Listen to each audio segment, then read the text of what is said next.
So you just bought your dream home, and now it's time to move. Let's face it, nobody likes to move. All the packing, unpacking, lifting, upstairs, downstairs, and broking everything, including your back. Let the professionals at EJA Moving Company take all the stress and pain out of your move. Competitively priced moving, relocation services, office moves, and complete packing and unpacking services. They work with everybody to make it simple and easy for you to move and relocate. Call EJA Moving Company at 315-335-0516. When it's time to relocate, have EJA Moving do all the work for you. Hit them up online, ejamoving.com. Hey, Disruption Network. This is Mike Sacco, the general manager at Nye Volkswagen of Rome. If you don't know me by name, it's only because you have not received the best deal. There's only one reason to leave Utica, and that's to come see me in Rome and get the best deal on your next new, pre-owned, or certified VW. Mention that you heard this ad from Disruption Network and receive $250 off your next vehicle purchase. You'll know why our customers say, I love my Nye VW. Come see us at 5865 Rome Taberg Road in Rome, or visit us online at nyvwofrome.com. Want to know what's going on at the D? Hit up DisruptionNetwork.net and check out our events calendar, brought to you by the Events Co. Find out about upcoming guests, special events, concerts, show schedules, community activities, and more. Get connected at DisruptionNetwork.net.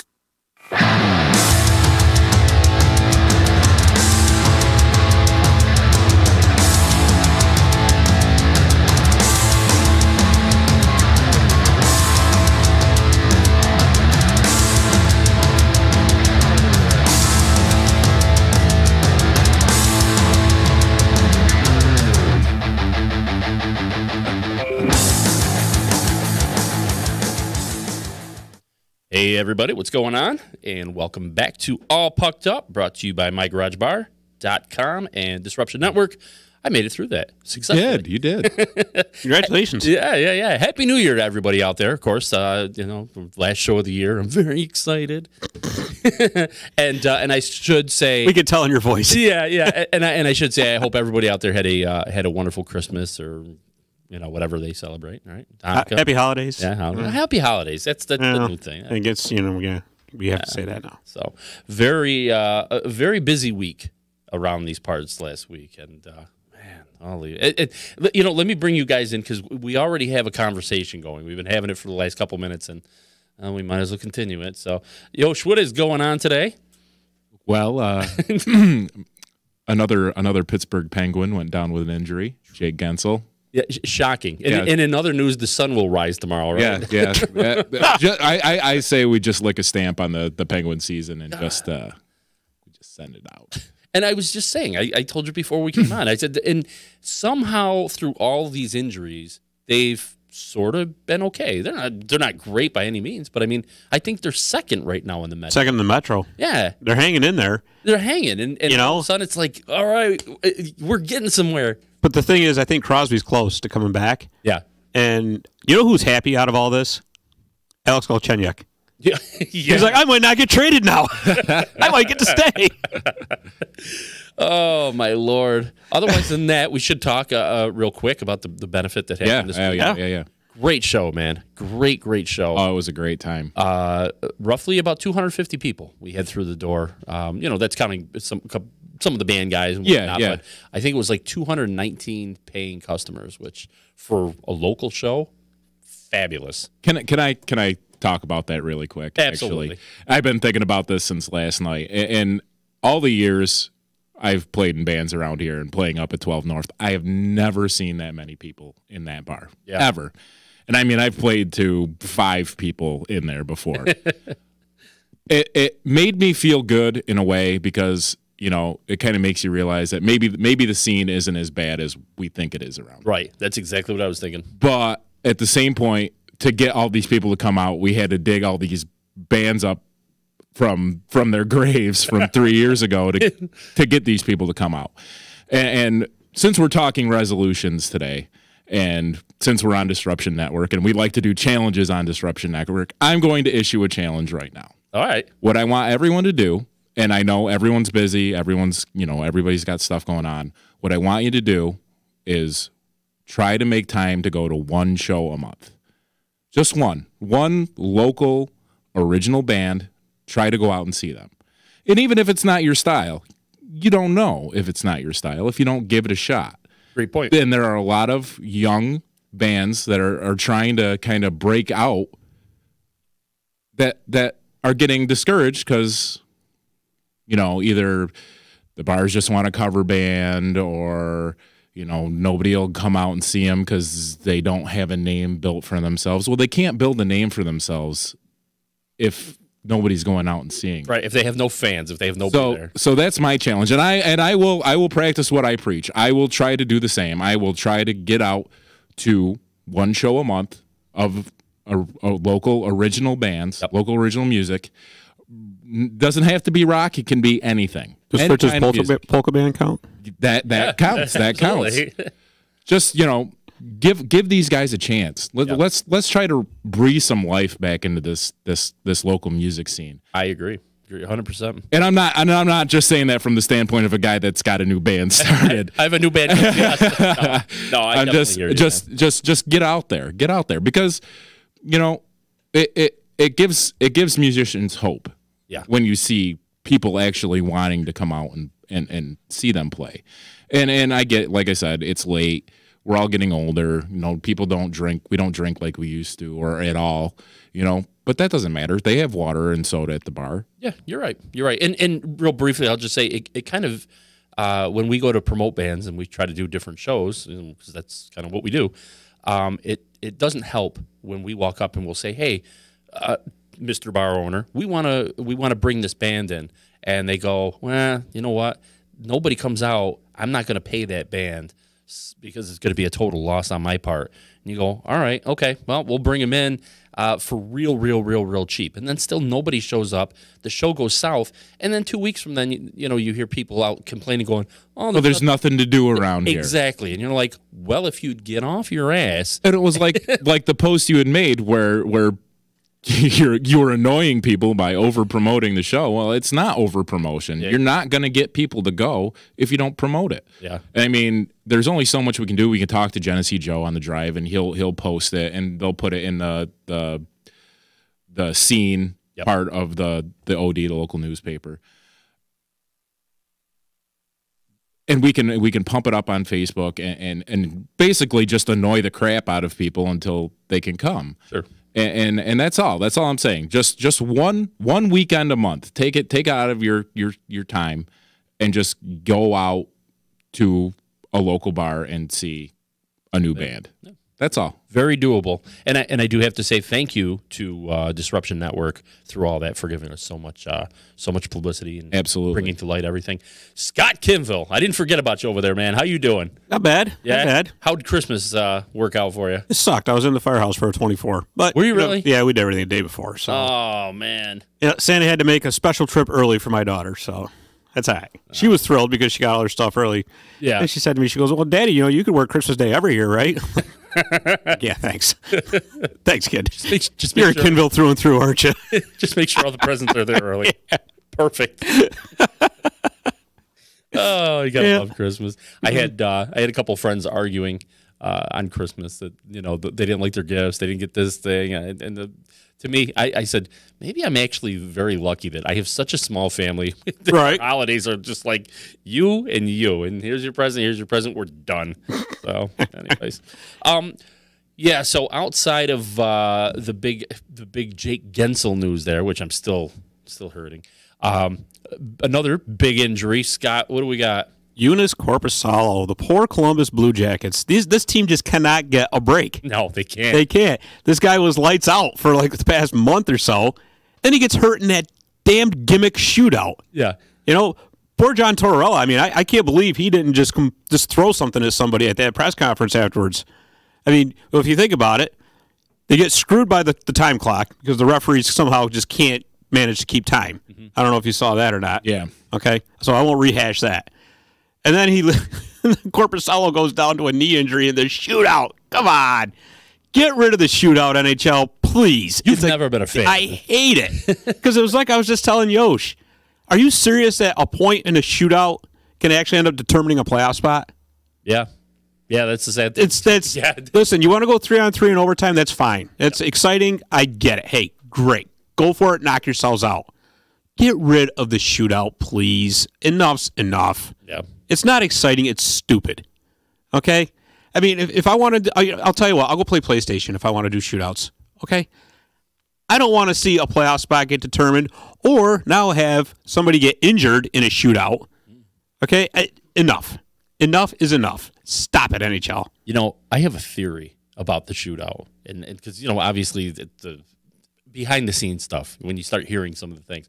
We've worked hockey shows before, and it's funny because you'll have the headset on and you can hear all the broadcasts going on, and they're directly tied to the ref on the ice and everything. So you hear everybody talking, and you always hear, whenever there's overtime, you hear, "Oh, no, we're not going to get out on time," and everybody freaks out.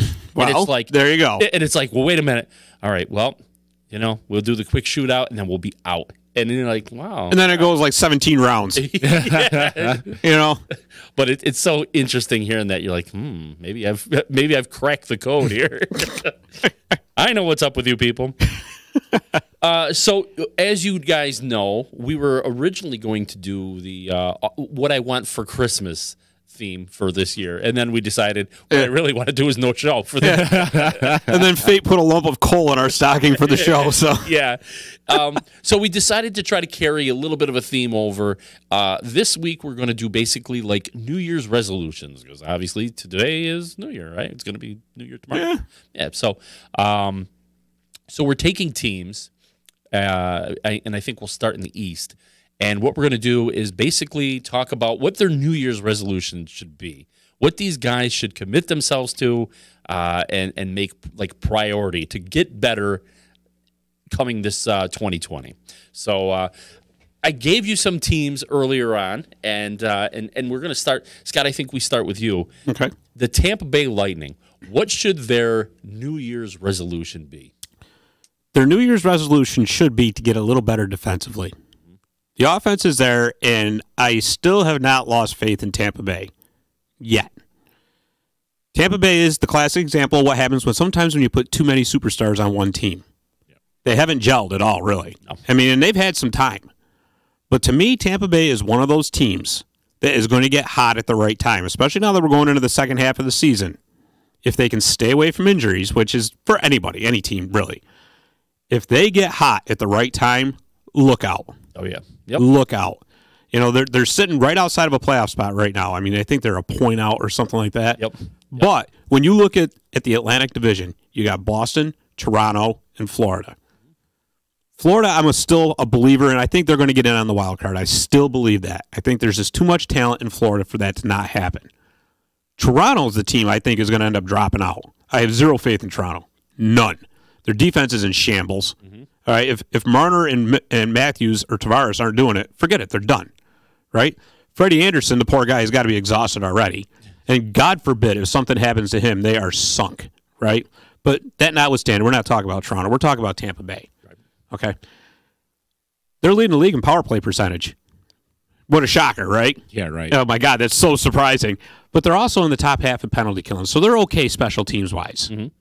It's their 5-on-5 defense that needs a little bit of work. Now, do they have any rooms to make any trade? I mean, of course, this is the NHL. They'll magically find a way. Every team does. I mean, forget the cap and all that. I mean, I don't care what anybody says. I know it's a hard cap, but these general managers are smart. They figure out how to do the gymnastics and get around it, right? Absolutely do, every year. But I don't see the need for Tampa Bay to really make any huge moves.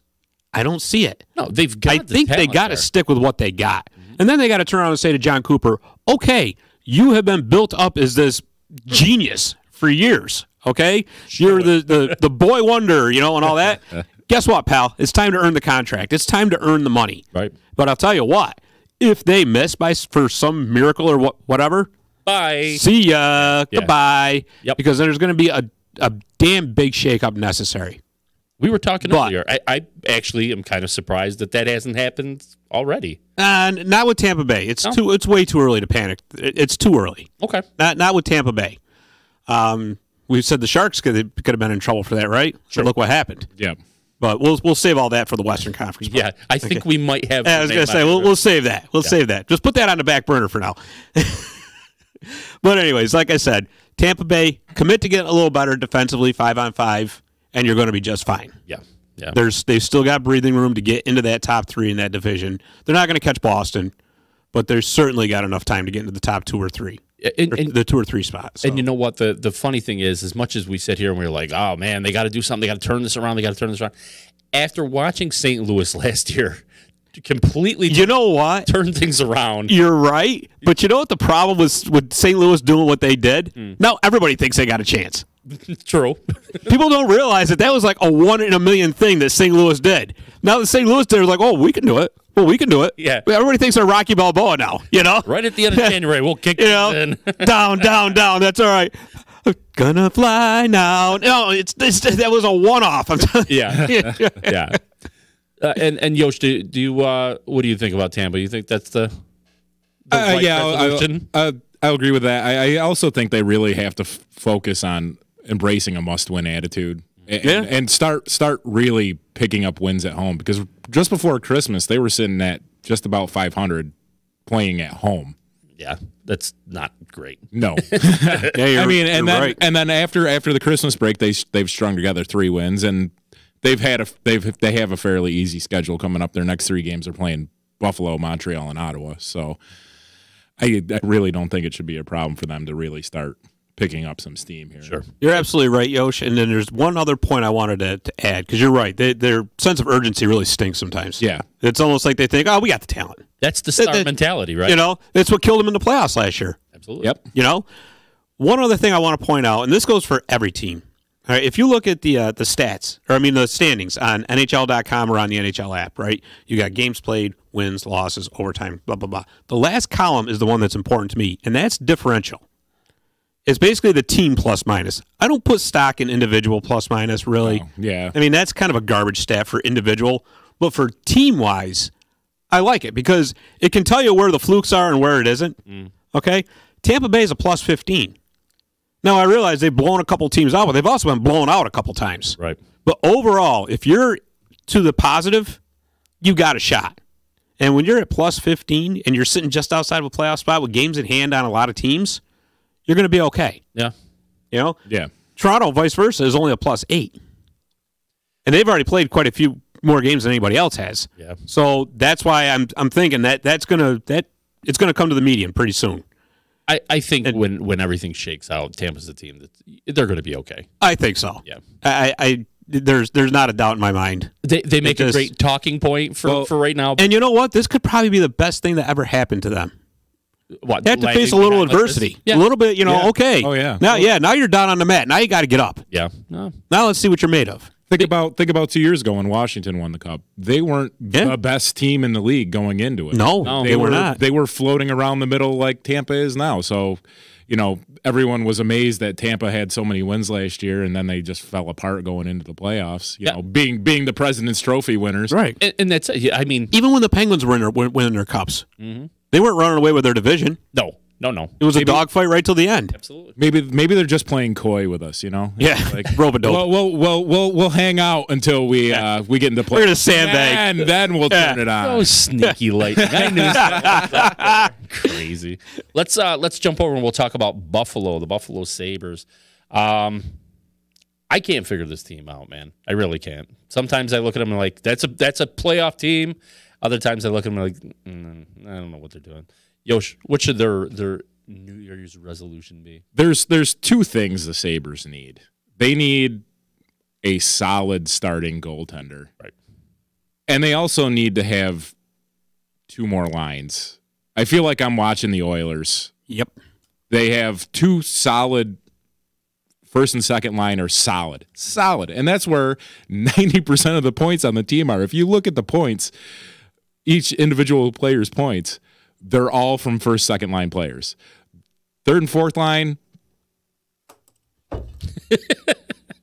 gone. Why are they even on the ice? Why are they even on the ice at this point? I've had this conversation over and over and over with my brother-in-law, and he'll tell you the exact same thing. Yeah. They just the bottom 2 lines are trash.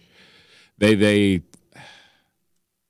either need to seriously start thinking about making some moves, or figure out what's going on with the other 2 lines. Because it's not like there's not talent there. No. But even that second line isn't that great, though. No, it's not. I mean, when Marcus Johansson, I like Marcus Johansson, but he's their second line center. He's more of a winger. Connor Sheary is so streaky, it's hard to figure him out. Yep. But the second line isn't even really that great. I mean, they're not bad. Don't get me wrong, they're not bad. Yep. But and Girgensons, he's a bottom overrated. He's a bottom 6 forward. Yeah. Let's face it, he's bottom 6. Yeah, you're right. Buffalo is kind of like a sports car with a V4. You know, nice to look at. Well, I bet you that can go fast, and then it starts moving, and it's like, well, it's supposed to be going faster. What's going on to it? Is the parking brake still on? What's going on here? I think, as I look at the list of teams we're going to talk about today, one of the things that I can honestly say is that each of these teams kind of like really needs to recommit to winning. Yeah. Well, and you're right. And like with Buffalo, what's really kind of hurting them right now too is that it looks like Rasmus Dahlin is like in the sophomore slump. Yeah. Casey Middlestat didn't pan out to be. He's back down in the AHL now. Yeah. They had such high hopes for that kid. Yeah. That he was going to be the one that solidified that second line, and it's just not working out. Well, we even say like with the organizations themselves, we can sit here and we can talk about that. Like, oh man, there is definitely, you need to make a decision with regards to your goaltenders. What is going on? Yeah. Obviously, somebody's being paid very good money to see that too. And we always talk about, like, how are they not addressing this? I don't know. That's what I mean by, like, maybe recommit to winning instead of just phoning it in. You know what makes it difficult is the salary cap. Yeah. You can't it's hard when you have a flat cap and you have so many teams that are buttered up against that cap with so few teams that have got some room to move. Mm-hmm. It makes it extremely difficult to actually try to make a move to improve yourself. Because if you fill one hole, you can't fill the other. No. And I think a lot of that weight falls on the GMs too for signing especially young players to really big bad contracts. Right. And then they don't pan out to be what they were in the juniors or international leagues, But you know what, they do it every every single free agent frenzy day, they do it though. Yep. Every single year they hand out these ridiculous contracts, and how many of them really work out? Yeah, it's people like shooting, spitballs at the wall, and then these GMs that if they play conservative and they're like, all right, well, we're not going to hand out this big money to, a guy who's 29 years old and he wants a 7-year contract for $85 million.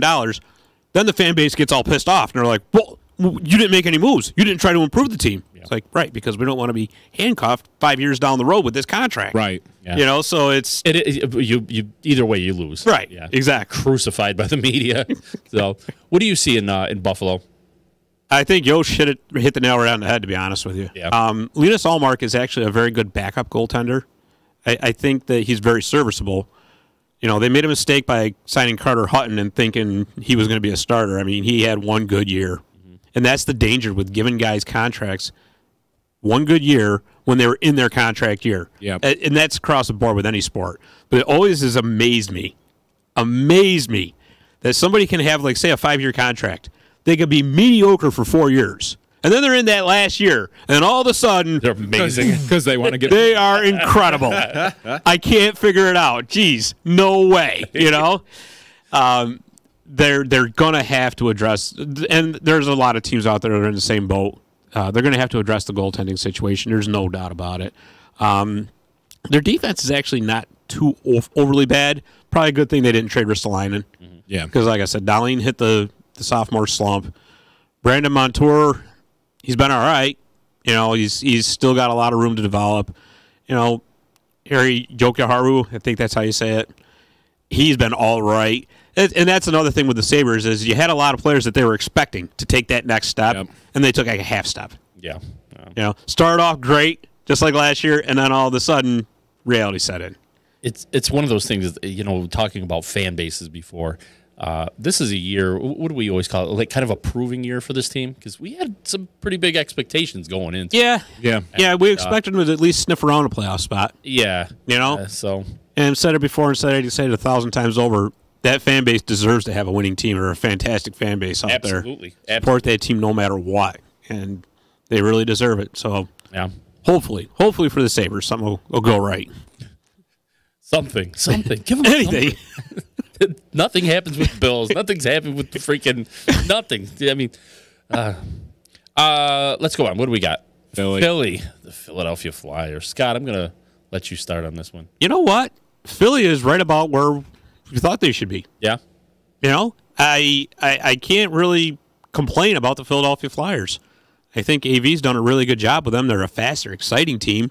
Fortunately for the Flyers GM, Kevin Hayes is finally starting to do something because that contract was really starting to look a little ridiculous for a while. It's like, what are you doing? Right. You know, wouldn't surprise me one bit to see Shane Gostisbehere end up getting traded. He's unhappy. He's on the third line. Sometimes he's a healthy scratch. He's a guy that needs to be playing. I realize that sometimes he's a defensive liability, but he's going to be a nice boost for a power play unit if they do end up moving him. Yeah. Of course, the problem is they're not going to want to move him to another playoff contender.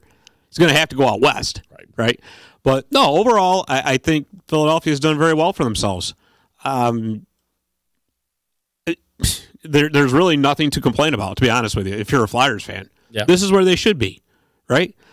Their power play's been decent. James Van Riemsdyk's finally starting to come around a little bit. Mm-hmm. That JVR, that huge contract. Remember we talked about those free agent frenzy days? Absolutely. Yeah. Okay. Case in point. He's finally starting to score a little bit.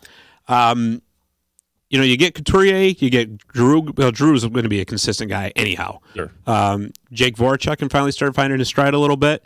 They're going to be okay. Carter Hart's going to hit a couple bumps in the road. He's still a young goaltender, but it looks like Brian Elliott is the guy to be. They were right to hang on to him. Absolutely right. I really had some question marks about that one. It's like, wow, really? You're going to ride a second-year goaltender, and you're going to have Brian Elliott to save the day? So far, I've been proven wrong. He's been decent. He's really been good. So I think they're going to be contending for that one of those wild card spots right up until the very end. Okay. I do. They're just overall no complaints. I mean, other than the fact that I just despise the Flyers because I'm a Rangers fan. I wonder why. The only thing I could really find against Philly is they've got to find on the opposite end of Tampa. Philly's got to find some road wins. They're 13-2-4 at home with a +35 goal differential. They're 8-10-2 on the road with a -24 goal differential. So that's the only thing I could honestly find to really rag on Philly about, other than the fact that the jerseys are ugly. I have a couple friends who are actually Philly fans. Yeah, I know. And yeah. And I say a couple because there really are just a couple. And I rag on them all the time too. But yeah, I think they're happy where they are right now. Yeah, I mean, nobody was expecting miracles out of them this year. Yeah. AV's going in as the first-year coach, but you're right, Yosh. They got to get some more road wins, but I think they're a relatively young team, and you see that sometimes with young teams. Yeah. They got to learn how to win in those hostile environments, So for the Flyers, maybe just your resolution is keep the course? Get some road wins, like Yosh said, but I just, like I said, I don't see anything drastically wrong with the Flyers. I mean, that's, I wouldn't blow up the farm if I were them at the trade deadline. No. Definitely not. If you can get maybe a couple of, complimentary pieces, great. If you can't, oh well. Right. The Rangers, the New York Rangers. And, of course, Yosh, I have to start with you because you're the fan, like you just pointed out. The Rangers need to decide what team they're going to be.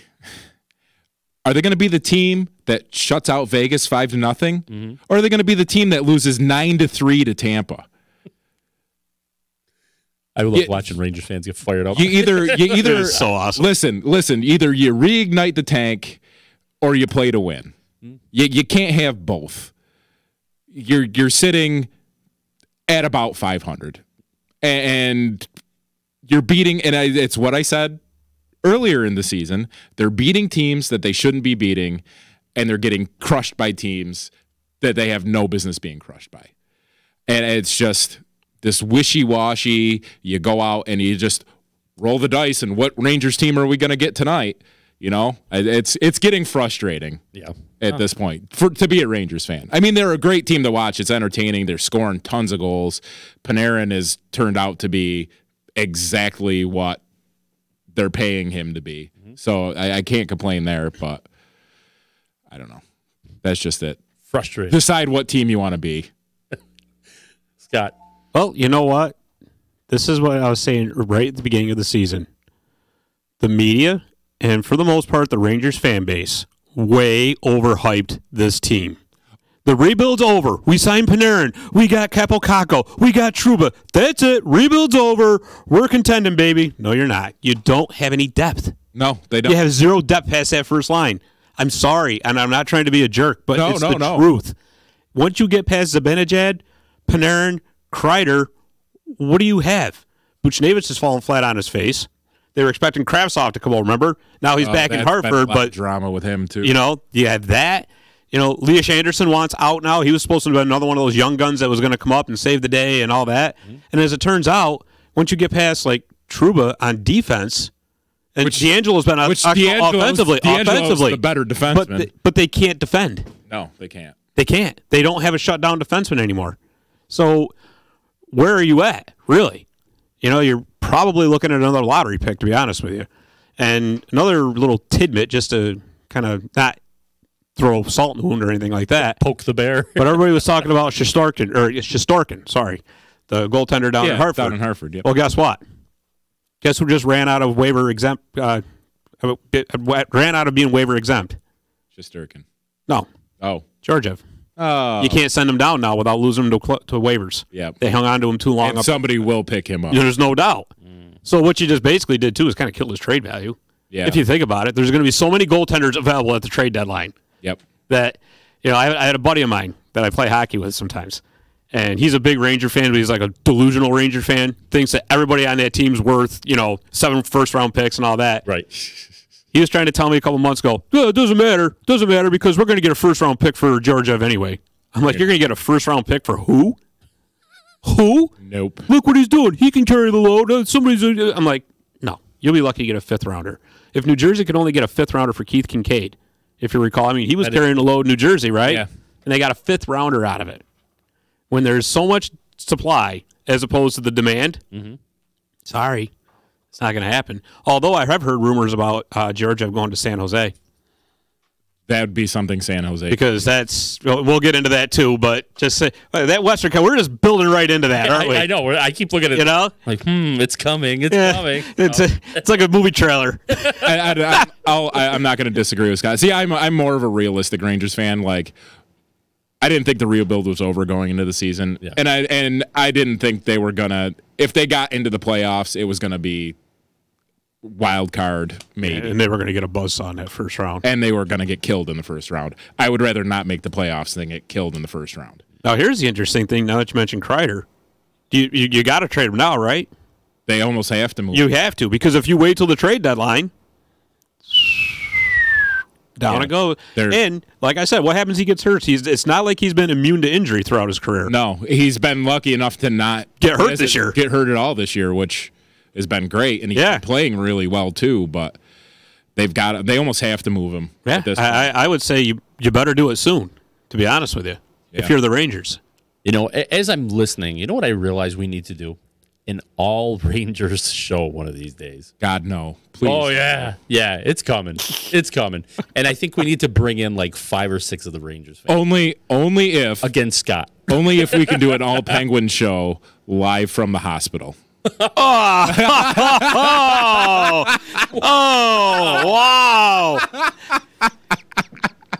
Short-handed breakaway goal right there by Yosh. Wow. Man, right. he just suckered you right in, Rich. Yeah, I guess he did. Wow.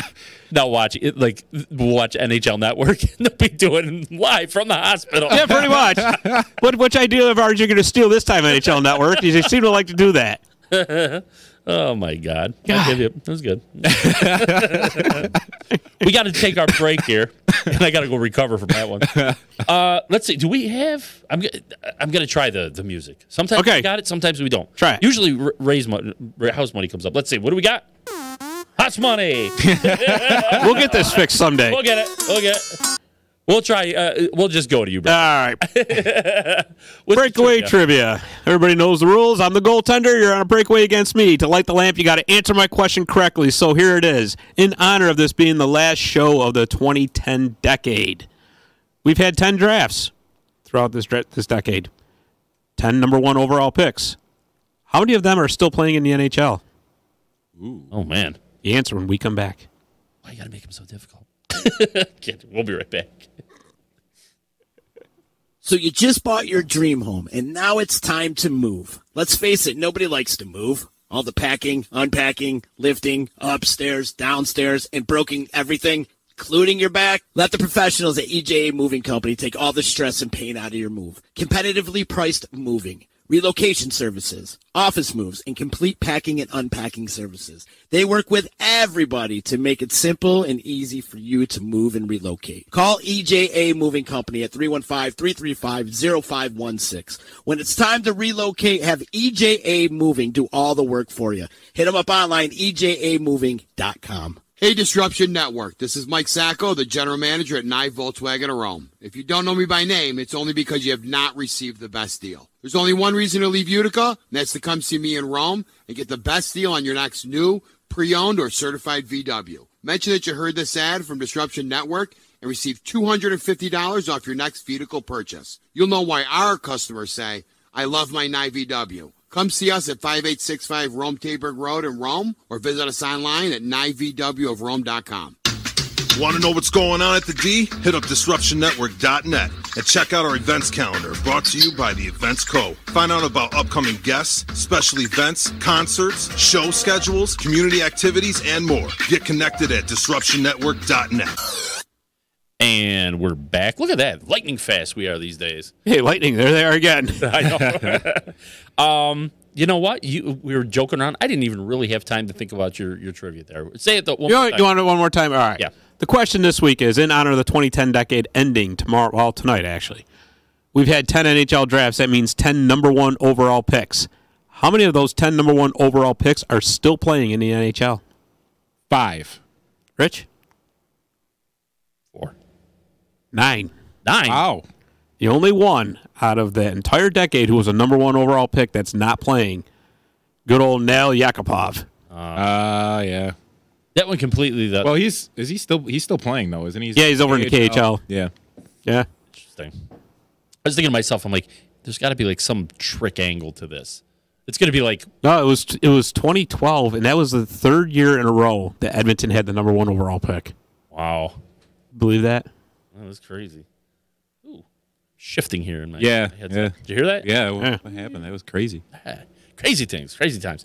What do we got, man? We got the West. We're gonna Going out west. Yeah, it's going back and forth with you. It was. It stopped now. Okay, there it goes. It's all good. Anyways, so let's go out west. We want to talk first about the Anaheim Ducks. The Anaheim Ducks, man. And I know we've had some problems with them throughout the season. And, yeah. So, Yosh, I'm going to let you start this one.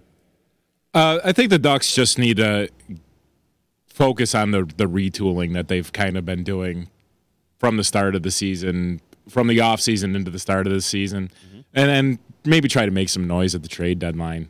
What they really need on that team, I think they really need to get a sniper. You know, somebody that they can just set up in front of the net and put it in, like Kessel used to be in his heyday, or like a Brad Marchand is now. Just somebody that can get the puck in the net on the opportunities that they're getting.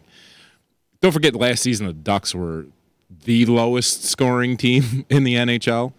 And, I mean, the Western Conference, especially the California teams, are all very weak now. So I think if they can kind of just find that player, I think they're good. They're also the youngest average age team in the league, too, right now. So I think they just need to get some more development going. And I think the Ducks can start making some noise here pretty soon. Scott, what do you think? This season is the end product of them getting too old, too slow, without doing anything about it. For years, and you know what? This is exactly what the Kings did. Nobody learned from the Kings. Yeah. They hung on to that core. They're going to get better. And then for years, too, and being a Western Conference guy, I hear this all the time about how Anaheim has one of the top-rated farm systems for years. That's all anybody ever said. Wait till you see these prospects that are going to be coming out of Anaheim. And 90% of them didn't really do anything. You know, and now they're stuck in a hole where now they got to depend on those young guys that are coming through. Yeah. They have to, because the Kessels of the world are gone. Corey Perry's washed up and gone. Yep. All right. Ryan Getzlaf's in the twilight of his career. You know, Ricard Raquel is a great player, but he can't stay healthy. He's always hurt. Same thing with Andres Casa. He can't stay healthy. So the one saving grace that Anaheim has is John Gibson. I mean, I actually kind of feel bad for the guy because he is a great goaltender. It's just the team in front of him stinks. Sucks. They got terrible defense. Exactly. So Anaheim, I don't see them doing anything either because they're one of those teams that they're always going to have cap space because their owner doesn't want to spend money. He wants to always stay way under the cap. All right? So don't expect them to go out and make any kind of big free agent signings or anything like that. I think they're finally at the point now where ruling the Pacific Division is long in the past. Yeah. You're going to be looking at a lengthy rebuild in Anaheim. So maybe hit the New Year's resolution, even though it's not going to happen, should be open the wallet. Yeah, but learn to open the wallet. Well, not going to happen. It's not. Yeah, forget it. The checkbook is locked. None of these New Year's resolutions ever really come out. No, they never happen anyways. But hey, what do we got for Nashville Predators, man? Scott, I'm going to start with you. So if you recall, when we were doing our hot seat show and all that, I had talked actually about Peter Laviolette, and people kind of thought I was nuts. But the thing with Nashville is, it's not just Laviolette's fault. You can actually blame David Poile for a lot of their problems too. There's a major danger in having your offense run through your defense. And that danger is when that defense doesn't score, you're in deep trouble. Yep. Now, granted, they did try to improve. Okay, they brought in Matt Duchene, who I think they completely overpaid. Totally overpaid him. All right? Kyle Turris, they made that trade 2 years ago. Remember, he was supposed to be the solidifying second-line center. He hasn't done squat since he's got there. Okay? Ryan Johansson's a very good player, but I think Ryan Johansson is more of a second-line center. Okay? You got Philip Forsberg, who's a fantastic player, can't stay healthy. All right? Same thing with Victor Arvidsson. Fortunately for them, Cal Yankrok is having actually a career year. But the other problem with the Nashville Predators, they've depended on Pekka Rinne for so long. And now that he's hit 37 years old, he's starting to break down a little bit. And UC Saros was supposed to have been the goaltender of the future. He's going to be the one that they pass the torch to, and he has been widely inconsistent. And just one other side note with the Nashville Predators, their special teams stink. They're terrible. They can't score on the power play. They're in the bottom 5 there. And what makes it even worse, they're in the bottom 5 penalty killing. So if you can't score on the power play, but if you're giving up power play goals left and right, that's going to be a recipe for disaster for them. So what can we make as their New Year's resolution then? Well, try to score some power play goals. Try to keep the puck out of the net. Yeah. Yeah, this is definitely one of those situations like we were saying before. Recommit, man. You got to just recommit. Yeah, I mean they've still got a very, very solid defense core. Yeah, and on any given night, that defense core can carry them. It's just you can't depend on that night after night after night. That's the thing.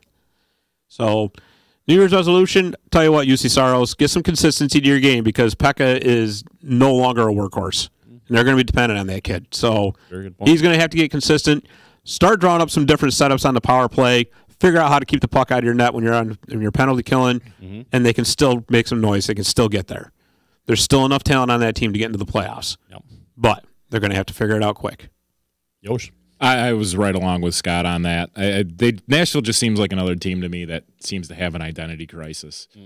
And I have it right here is that they maybe need to start looking at goaltenders. Rinne is not cutting it anymore. Last year, he was .918 save percentage, .242 goals against average, and in high danger chances, he was .851. This year, he's .893%, almost 3 goals against average, and he's .801 in high danger situations. Yeah, and he's playing behind the best defense he's played behind in years in Nashville. So he's old. Yep. And you know what? Done. Those contracts that they have, what I was talking about with Kyle Turris, those are long-term contracts. Yeah. Somebody's going to end up taking the fall in Nashville, I'm telling you, especially if they miss the playoffs. And I hate to say it, but it's probably going to be Peter Laviolette. Yep. That sucks. I actually like Laviolette. So do I. I like him a lot. Yeah. I like him, but you know how it goes. Oh, yeah. It rolls downhill. Someone's going to take the blame. And if you think the GM's taking the blame, you are out of your mind. No. That's not how this works.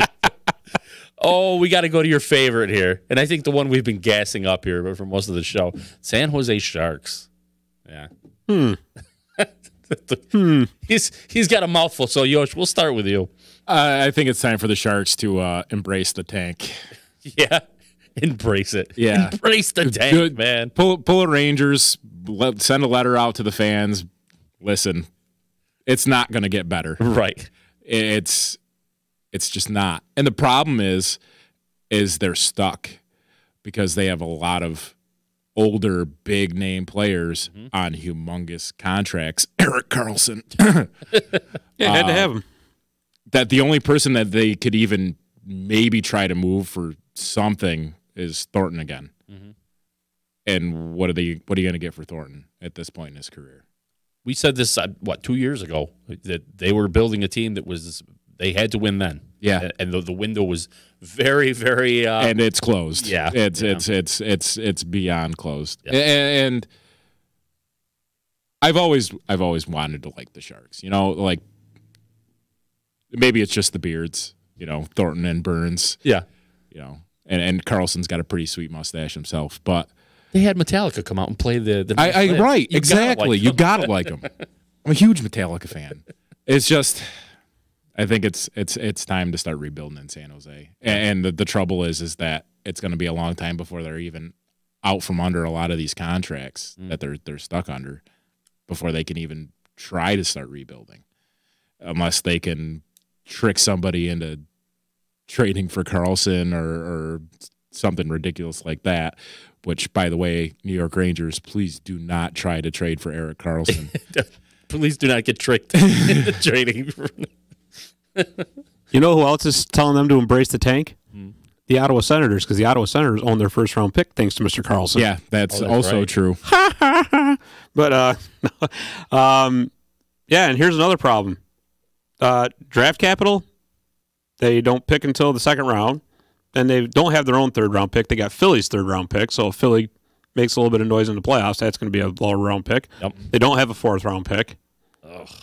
Yeah, they got 2 fifth-round picks, no sixth-round pick, and they got a couple seventh-round picks. Not a good way to start a rebuild. No. Not at all. It is, and the problem I'm sorry, go ahead. Oh, sorry, I didn't mean to interrupt you. But you're good. it is exactly the Rangers 3 or 4 years ago. Yeah. It's exactly that. Buried under bad contracts. And no draft picks. And nowhere to go. Yeah, I mean, look at all these picks that they brought, or these contracts they brought aboard. All right, you got Karlsson. I don't know what I can't figure out what they were thinking. I don't understand that. Okay, so you gave up a lot to get him for that one run. Okay, great, but that first round pick was a protected pick because if they didn't sign him, it was going to turn into a second round pick. Should have just been a rental. So instead, they give him this massively ridiculous contract. When they're already got a decent defense core. Yeah. But it cost him Justin Braun. He went to Philly, right? Who was a solid second-pairing defenseman for them. Mm-hmm. Well, he's gone now. So now you still are stuck with Evander Kane, okay? Brent Burns, Marc-Edouard Vlasic, who are very good defensemen. But there's 4 anchors right now. I mean, you just gave Logan Couture huge money. Mm-hmm. They're going nowhere. Absolutely nowhere. The only thing that they could possibly try to do is embrace yourself, San Jose fans. I know you don't want to hear this. See if you can get Brent Burns to waive his no-trade clause. That's the only one that they're going to get any value for, and they're not going to get as much as you think because the guy's 34 years old with 6 years left on his contract. Mm-hmm. So between not having any draft capital, having way too many overpaid contracts, San Jose is going to be in some trouble for quite some time. And guess what? They're finding out the hard way that Martin Jones isn't as good as they think he is. No. You know, he had that one great run, and I love it how players just parlay one good year into these big contracts, you know? So they don't have any really big prospects coming up through the system that's going to, you know, help them fill some holes. So this is a team that is in a massive amount of trouble. Yeah. Massive. So maybe that's the New Year's resolution is to get a shovel and start digging. Pretty much, because and it's not going to be just this year. Yeah, it's only going to get worse. Yep, it's only going to get worse. They're stuck. Yeah, for at least the next 4. You know, they fired Pete DeBoer. He took the fall for all this, which I don't think was actually right. I think this is all on Doug Wilson. They love him out there in San Jose. Oh, Doug Wilson, he's great, blah, blah, blah. Well, guess what? Doug Wilson just handcuffed this team for the next, say, 4 or 5 seasons. So if anybody should have been shown the door, it should have been him. Yeah. Of course, now we say that, and the Sharks are going to pull St. Louis, and No way.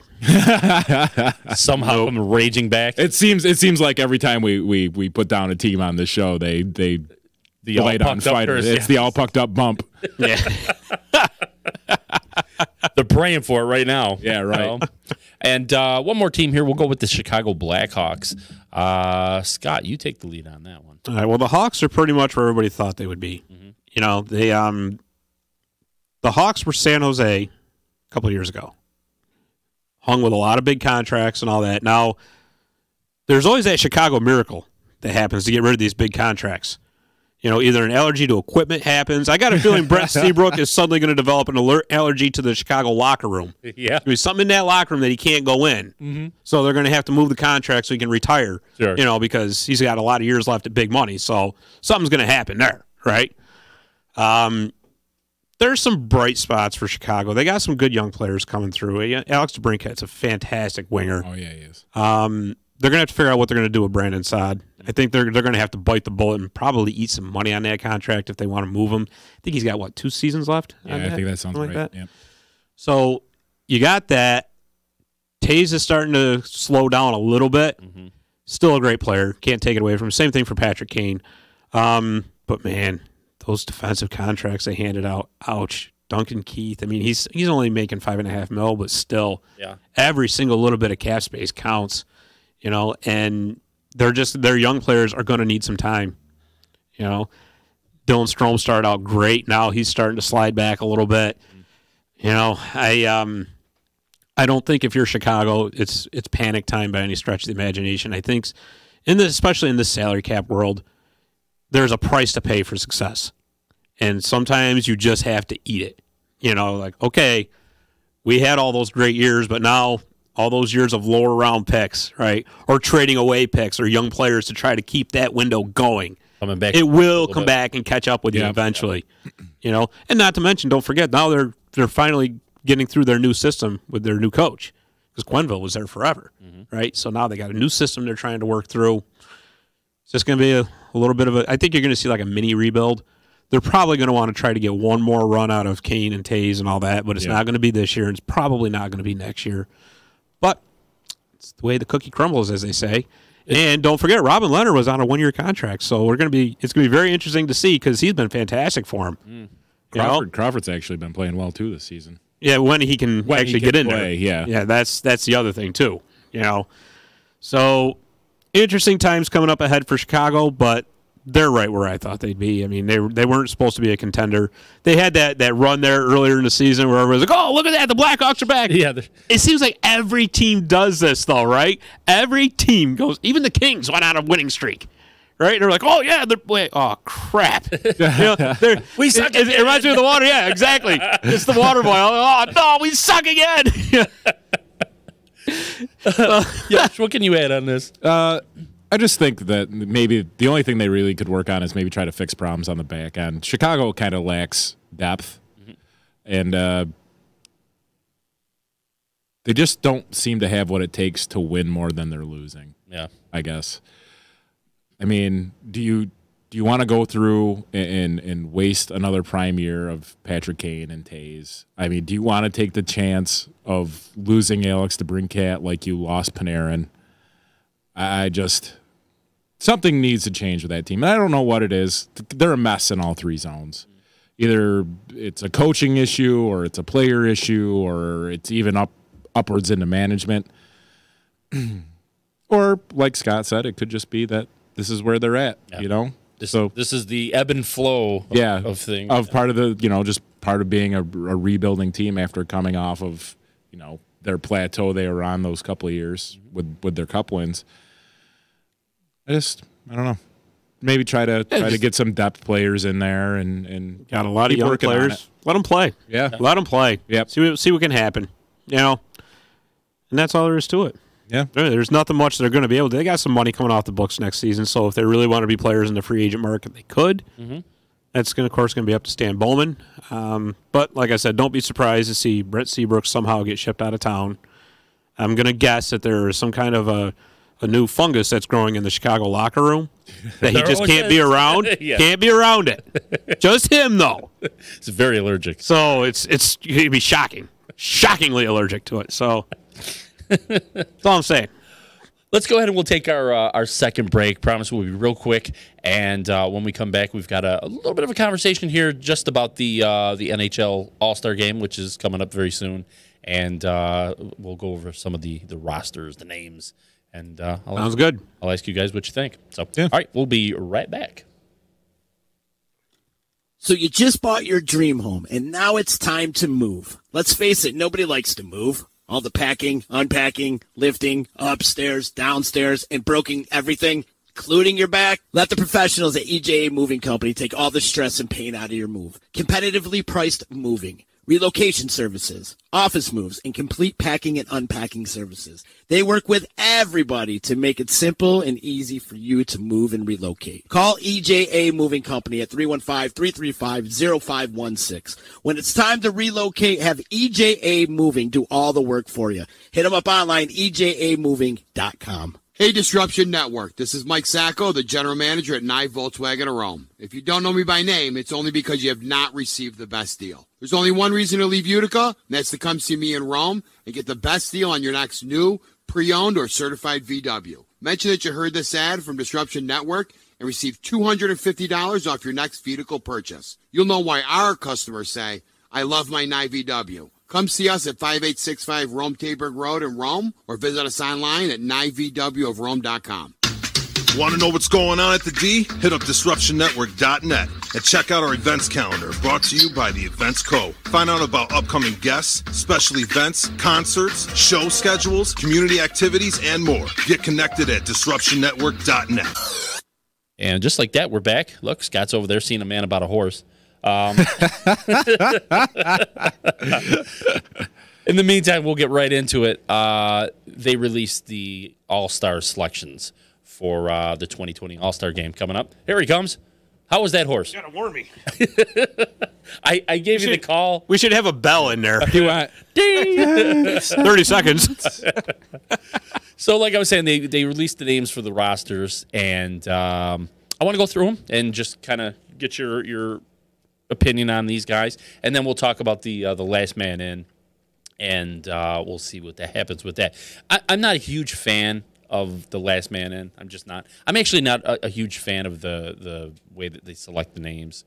I'm not a big fan of the way the whole thing's set up. I miss the conference versus conference. I actually wish it was Campbell's versus Wales still, I do to be honest with you. That was great back then. I'm not a big fan of this at all, and I think the way the NHL should do it, almost similar to what football does. You can have your All-Star game, but you also need to have like recognition for players that shouldn't or should have been there that didn't get in, right? So have like a first team, a second team, a third team, and a fourth, just kind of out there that, yeah, you guys are being recognized as all-stars, even if you didn't play in the game. You know? Because, I mean, I can't stand the way this is all set up. And I get they want to have interaction with the fan vote and all that, but I'm going to tell you something right now. That whole John Scott thing put such a terrible taste in my mouth. Absolutely did. Or that was awful.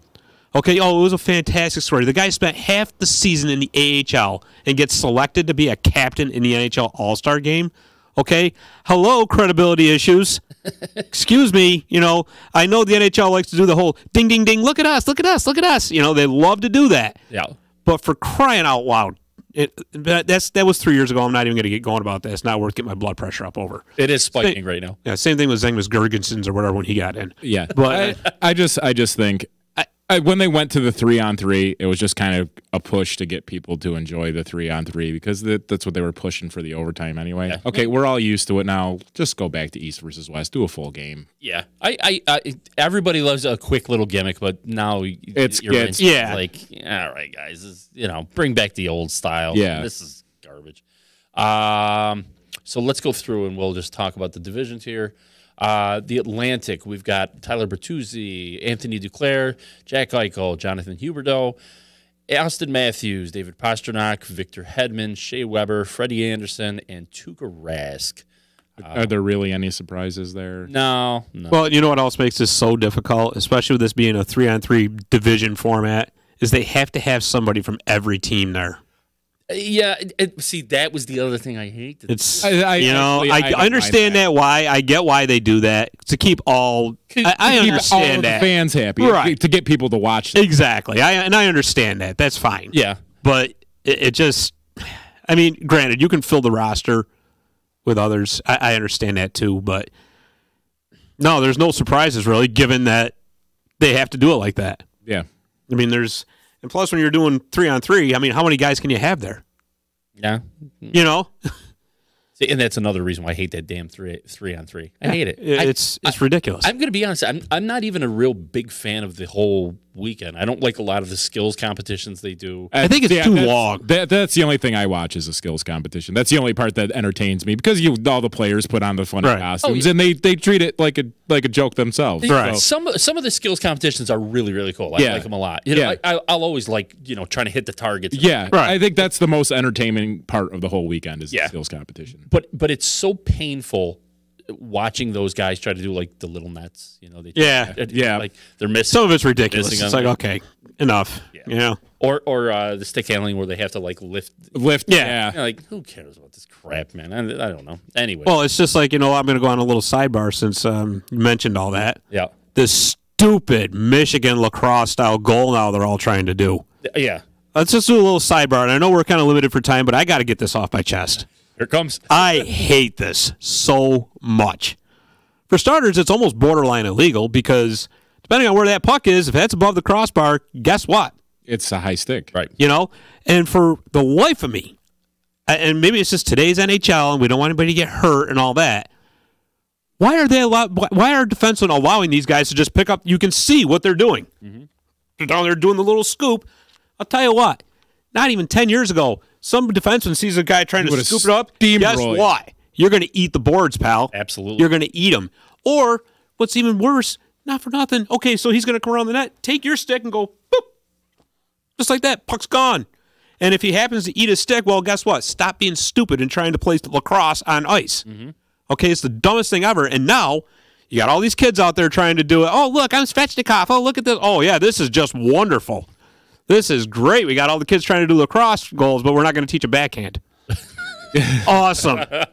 So we all got to play PlayStation hockey now. This is great. It is PlayStation hockey. Oh, all right. So, anyways, I got that off my chest. Hopefully, it gets outlawed. Okay. Who did I gave you the Atlantic, right? Yes. Yep. Sorry about that. Well, because Svechnikov's in the Atlantic. That's why. That's what. Yeah. No, he's in Metro. He's actually. In Metro. Never mind. Now I'm all frazzled. Now. Never mind. Show just went off the rails. Jeez. Let's do the Metro. Matthew Barzal, Jake Gensel. Maybe not so much. Not anymore. Probably not. Kyle Palmieri. He's there in spirit. They're gonna have. He's like Star Wars. He's a Force ghost. They're gonna have Steve from Section 203. I think that's all that's left for the Penguins to be in the All-Star game. So we'll take any Penguin. Any Penguin will do, even if they're down in Wilkes-Barre. They're gonna call Jaromir Jagr back from the Czech League to come in and represent him. Like I said, a Force ghost.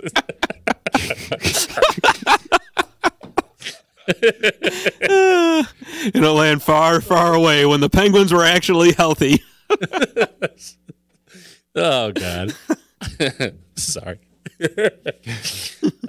Can't see now.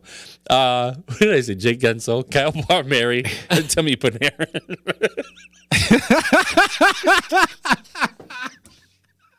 All right. Travis Konechny, John Carlson. Oh, it's so ridiculous. Oh, my God. I can't help it right now.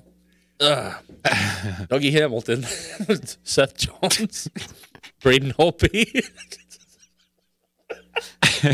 and Eunice Corpusalo. I got that one for you. Who also probably won't be playing. Yeah, go be there either. So there are going to be a couple more Metro. There's going to be a couple last men standing coming out of that one. Yeah, Metro's going to be real short this year.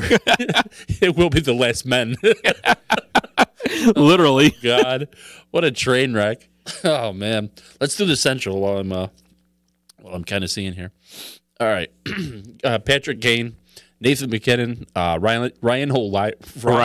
I can't even talk anymore. Mark Scheifele, Tyler Sagan, Eric Stahl, Roman Yossi, Alex Pietrangelo, Jordan Bennington, and Connor Hellebuck. Yeah, we knew most of those names. Yep. Yeah. And any big concerns so far? Not really. No. Not really. It is what it is. And like we said, I mean, when you get one player per team, basically, Yeah. you knew these names were coming. God, I'm tearing up. Logan Couture, Leon Draisaitl, Anze Kopitar, Connor McDavid. What's he doing in there? Elias Pettersson, Jacob Silverberg, Matthew Tkachuk, Mark Giordano, Marc-Andre Fleury, and Darcy Kemper, who I think he's out too. He is Yep. also injured. Yeah. Yeah. So Well, he's on your team, Rich. So yeah, he's your fantasy. we're team. doing great.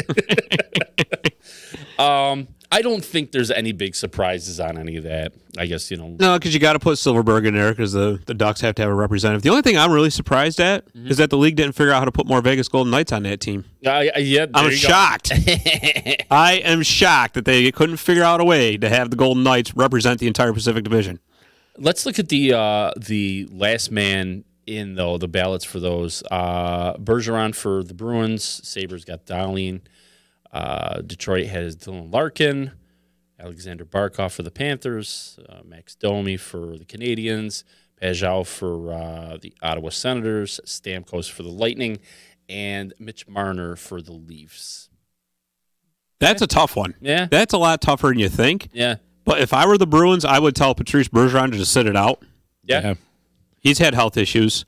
And in all honesty, really, if you're any team with your superstars going, do you really want to risk that? Honestly, you know who I'd actually like to see get that, just because he deserves it. JP Pajot. He's having a hell of a year for a terrible team. Absolutely. Yep. is. You know? Why not? Give the guy a nod. I mean, if you want to have this All-Star game be about, underdog stories and all that, here's a guy who is playing his heart out for a team that's really terrible, and he's what, a plus 21 on that team? He's almost got 20 goals. I mean, good on Anthony Duclair getting picked to be an All-Star. I mean, he's having a great year, too. I kind of thought it should have been Pajot instead of Duclair. Yeah. But whatever. I mean, interchangeable. But I'm going to go with JP Pajot. I picked Stammer. Yeah. Yeah. Even though it's always funny how Alexander Barkov always gets overlooked for everything. You ever notice that? Yeah. He is a top 10 player in this league, and you wouldn't even know it. Well, it's because he plays for the Panthers. Right, exactly. Yeah, exactly. Let's go with the Metro. God, I can never say his name. Tuvo Teravainen. Tuvo Teravainen. Never. 3 years. I cannot. I've been trying to pronounce his name every year. Can never do it. Let's see. For the Jackets, Nick Foligno, Nico Hischier for the Devils, Brock Nelson for the Islanders, Mika Zibanejad for the Rangers, Claude Giroux, Chris Letang, who I'm sure is. He's getting the call. That's a red light. Yeah, that's a red light right there. You stay home. and TJ Oshie for the Capitals. Any thoughts on that? I picked Zibanejad just for my own selfish reasons. Yeah. Yeah, for me, it could be any of Zibanejad, Teravainen, or even Brock Nelson's having a good year for the Islanders. But I mean, he's not their first line center, so if they pick Zibanejad, it wouldn't be the worst thing in the world. Yeah. Be interesting to see what he could do with a full healthy season. As I'm looking over I don't know, man. There's actually some decent players that probably should have got the. TJ Oshie would be fun to have there because he's a fun Oshie guy. would be great. That would make a lot of fun. Yeah. Totally get down with that. Especially coming back to St. Louis. Oh, man. Let's go with the Central real quick. Chicago is Jonathan Taves. Colorado is Kelly Makar. Cal Makar. Cal Makar. Never pronounce his name either. Dallas Stars, Jamie Benn. Let's see. Nashville, Matt Duchene. St. Louis Blues, David Perron. And Winnipeg is Patrick Laine. I picked Makar. Okay. Yeah. He's Ben. Yeah, I mean, that's a kid that's in the running for the Calder Trophy this year, 100%. So I say I think he deserves it. Plus, if you want to push your young stars, Yeah, exactly. you got to showcase them, right? But the other one that really deserves a lot of consideration, and I can't stand him, but David Perron. Yeah. He's having one heck of a year, Right. Yeah. and it's in St. Louis. Yep. So the hometown crowd's going to want him there. Oh, yeah. Yeah. And let's finish it out with Patrick Division, or the Pacific. I'm going that'd be awesome. That would be awesome. Pacific Division. Ducks got Ryan Getzlaff. Shocker. Is there anybody else? Coyotes got Clayton Keller, Johnny Gaudreau from the Flames, Nugent Hopkins for the Oilers, Drew Doughty from the Kings, Thomas Hertl from the Sharks, Quinn Hughes from the Canucks, and Max Pacioretty from the Knights. Your favorite. Anybody in there? I did Quinn Hughes again. Yeah. Another young star.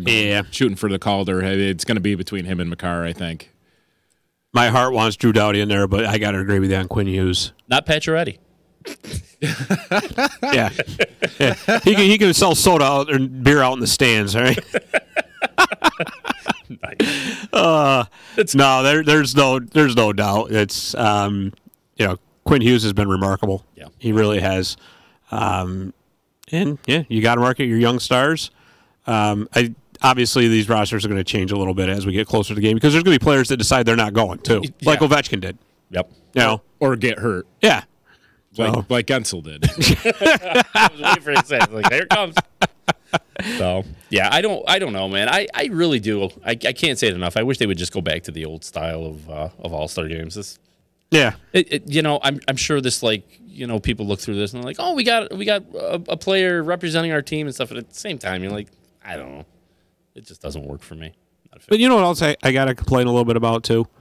Now, they're going to take, another 3 or 4 days off for the All-Star break. Mm-hmm. I was just telling my buddy, one of the watchers of our show, by the way, Ben Skibinski. How you doing, Skivvy? Nice. I was telling him last night, I says, they just took 3 days off for Christmas. Yep.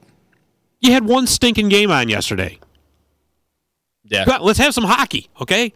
I understand because of the way the contracts, the union contracts set up now, they have to have X amount of days off per week and all that. But man, that's aggravating. Yeah, because they were. It's like you were just off. Yeah, you're right. And a lot of teams are going to start doing their bye weeks now, too. Yeah, exactly. And then the one game that they have, you got to have a superstar. Oh, sorry, go down. Bad. Don't worry, it hurts me too. It's not my fantasy team. Can't win with this team. But yeah, there's some problems with this all. Yeah. So, but I had to get my little rant out. Little rant. I feel bad. I feel better now. There you go. Yeah. It's been 2 weeks coming, damn it. Jeez, I know I had a lot built up. Yeah. Oh my God. Anyways, we're over on time. We're way over on time. So we got to wrap this up. But yeah, man. Any last things we need to know about? No. Feel hey, good. Just go back to the start of the show and listen to my little local music rant there. Yes. Make sure you check that out several times. Absolutely. And Scott, what do you got going on this week? Anything? Not much. Got a league game this Saturday. Yeah. And that's about it. All right. Oh. I asked this because with the everybody's so busy lately, and as I was thinking about this week coming up, I'm like, man, and it is going to be another busy week. There's so much.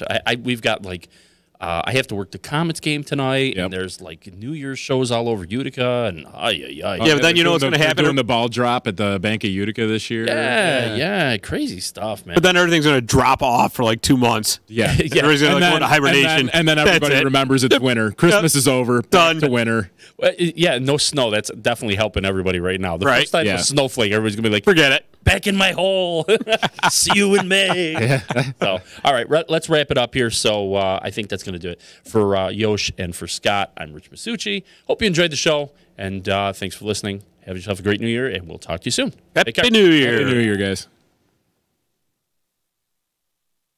So you just bought your dream home, and now it's time to move. Let's face it, nobody likes to move. All the packing, unpacking, lifting, upstairs, downstairs, and broking everything, including your back. Let the professionals at EJA Moving Company take all the stress and pain out of your move. Competitively priced moving, relocation services, office moves, and complete packing and unpacking services. They work with everybody to make it simple and easy for you to move and relocate. Call EJA Moving Company at 315-335-0516. When it's time to relocate, have EJA Moving do all the work for you. Hit them up online, ejamoving.com. Hey, Disruption Network. This is Mike Sacco, the general manager at Nye Volkswagen of Rome. If you don't know me by name, it's only because you have not received the best deal. There's only one reason to leave Utica, and that's to come see me in Rome and get the best deal on your next new, pre-owned, or certified VW. Mention that you heard this ad from Disruption Network, and receive $250 off your next vehicle purchase. You'll know why our customers say, I love my Nye VW. Come see us at 5865 Rome Taberg Road in Rome or visit us online at NyeVWofRome.com. Want to know what's going on at the D? Hit up DisruptionNetwork.net and check out our events calendar brought to you by the Events Co. Find out about upcoming guests, special events, concerts, show schedules, community activities, and more. Get connected at DisruptionNetwork.net.